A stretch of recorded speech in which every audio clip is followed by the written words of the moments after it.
In this demo, I will build a transactional order update email in DynamicMail, connect it to a small demo API response, preview the populated HTML output, send it once, and verify what the customer receives in Gmail.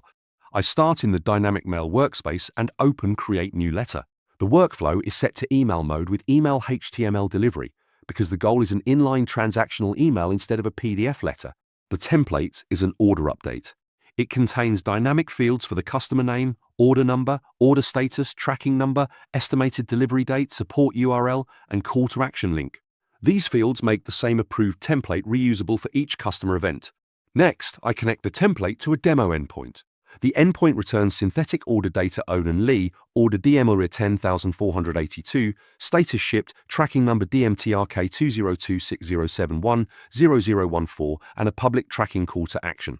In production, the same pattern can connect to an order system, webhook, CRM, or billing event.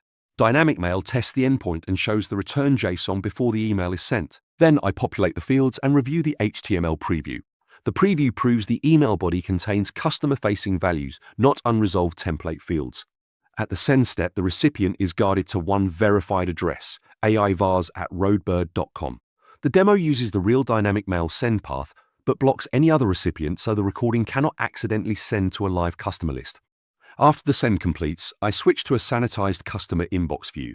The delivered email arrived from DynamicMail.ai notifications with subject order update DMOR 10482. The body shows the populated order number, status, customer name, tracking number, estimated delivery date, and tracking call to action. This is the complete transactional email loop in DynamicMail. Create the reusable HTML template, connect an API response, preview the populated output, send through the guarded workflow, and verify the customer-side inbox result. The public video uses only synthetic values and removes mailbox identifiers, tokenized links, and unrelated Gmail data before publishing.